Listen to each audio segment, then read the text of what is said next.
Okay, today we're going to be talking about compound events.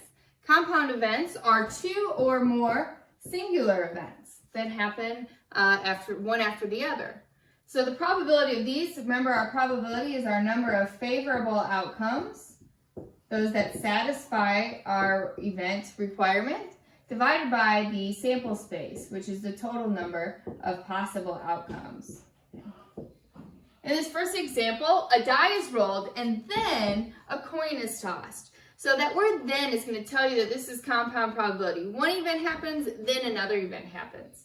In order to find my sample space from yesterday, we can create a tree diagram. Okay? Your trees come from the first event, which the first event is rolling the die. So you have 6 options when you roll a die. You can land on a 1, 2, 3, 4, 5, or 6. And then my branches are going to come from my second event, which is tossing a coin. When you toss the coin, you can either land on heads or tails. So you could roll a 2, land on heads or tails, a 3, heads or tails, 4, heads or tails, all the way for each of these.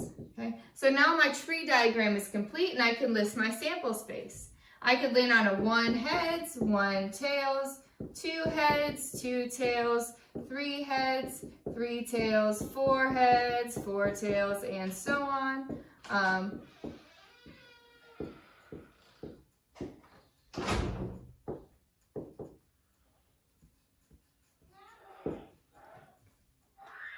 And so now I have my complete sample space, which I can add up how many I have. 1, 2, 3, 1, 2, 3, 4. So 3 rows of 4 is going to be a total of 12. So I have 12 items in my sample space. So now we can answer some probability questions.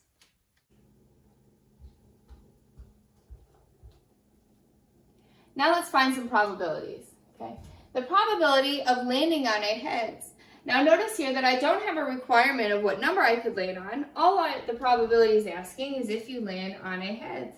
So let's come over to our sample space. I could land on a 1 of heads, 2 of heads, 3 of heads, 4, 5, and 6. So I have 6 favorable outcomes out of my total sample space, which is 12, which I can simplify to be 1/2 or 50%. So the probability of landing on a heads is 50%. Let's look at the probability of an even. I could land on a 2, another 2, 4 heads or tails, or 6 heads or tails. Again, I have 6 options out of my sample space of 12, which is 1/2 or 50%. Okay, then I could land on either an odd number or a tails. Okay. So let's find some that landed on an odd number, which would be the left side here. And then I also landed on tails, so it would be this column right here. These 3, 1, 3, and 5 of tails. So that is 3 out of 12, which would simplify to be 1/4 or 25%. And in the last, I want you to pay attention to this key word here of or, which means it doesn't have to satisfy both. It only has to satisfy being a 5 or being a tails. So right off the bat, I know this is getting kind of populated here. I know that this 5 here would satisfy. I have another 5. And then anything that has a tails in it would also satisfy this probability. So a 3 of tails, a 1 of tails, 2, 4, and a 6 of tails. So how many do I have? 1, 2, 3, 4, 5, 6, 7. 7 out of 12, which is already simplified. But as a percent, I do believe this is 58 and a third percent, 58.3 bar%. Okay? And that's how you find compound probabilities. We can also find the probability of compound events by multiplying, similar to the fundamental counting principle, except we're going to be multiplying the probabilities. Okay? So let's look at the probability of landing on a W on the spinner both times. So let's first talk about event number 1. So event 1 would be landing on a W the first time. Well, there's 1 W here out of 1, 2, 3, 4, 5 options. So that probability is 1 out of 5. Then I'm going to multiply that by event 2, which is going to be landing on a W once again. So it would be the same probability, 1/5. So the probability of landing on a W both times is 1/5 times 1/5. Remember, when you multiply your fractions, you multiply straight across. 1 times 1 is 1 out of 25.